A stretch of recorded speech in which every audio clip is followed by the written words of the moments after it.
Bakansara ba division ya Hoima West omurembo rwa Hoima bebembirwe omunyishengero wa division egi Dr. Joseph Liyonga babitiremo nkito barambara obuhereza bw'amagara emihanda hamwe n'ibyo bwegese ebe gavumenti eriyo nekora omu division yabo batandikire aharuguturwa Mandera sa Tito Wine nukwe kuza ahacombeko cy'ibikiro ry'eshagama omucyanga cya Bunyoro iki gavumenti erukombeka omucyaro cya Kasingo. Emyezi 18 kabanebwaho ekabanegenda kubwaho omusanje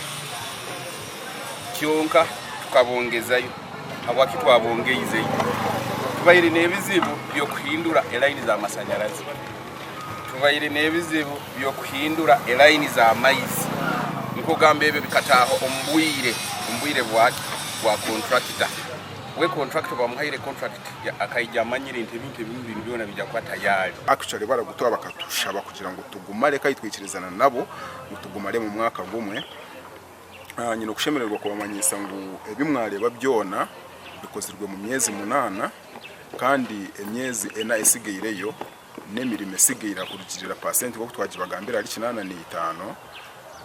uraze kuba gwahwire kandi guri ready kutame byoma ibireta agisibwa kugira ngo tutandike kubikesha gamahanoye bora mu Uganda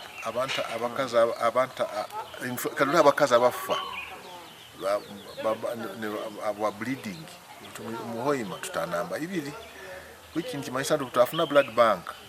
mutu na blood bank bweraho nabantu bakamusayi abantu abakaza bakuba kuri omusayini bagenda kuzara abana batana na sikosero anemia abantu aba accidents barambwire n'irwaro ryacu cya Health Center ya Kashatu aho bashangire abashaho barbake kandi ahirwaro rya Karongo Health Center ya Kashatu bashanga ebyombeko berebeke. So the space is not enough, which is hindering some of the services. So you find like a mother is being discharged before the normal time of the discharge reaches, but we are trying hard to deliver. Bahikana hishomero rya St. Xavier Primary School omurupalajok noko okushanga ebyombeko bishomereri biryo mu mberambi na nabashomesa batarukumara ebyombeko bigwiremo ebyombeko maziro hwire burayira bitasubire kuba nibiko abantu batakonyere kwereza konyezi maybe kusura kwani bombeka ebyombeke bihiyaka kuranta abana basura kwani batungo kusoma batekayine omugando makuru kanso ya Mbara State South ehindwire obukiko kandi bamwe ombabire ne bebembera obukiko obu bihirwemo obwesije izoba ryanyumwe bazyo kansara Amos Katurebe nowe agaruirwe okwebembera akakiko ka Wax dero Fadson Mugisha yagarurwa ahakwebembera akakiko ka Finance kandi abandi bahindwirwe Finance committee Mugisha izo nyino kwisima no kushemererwa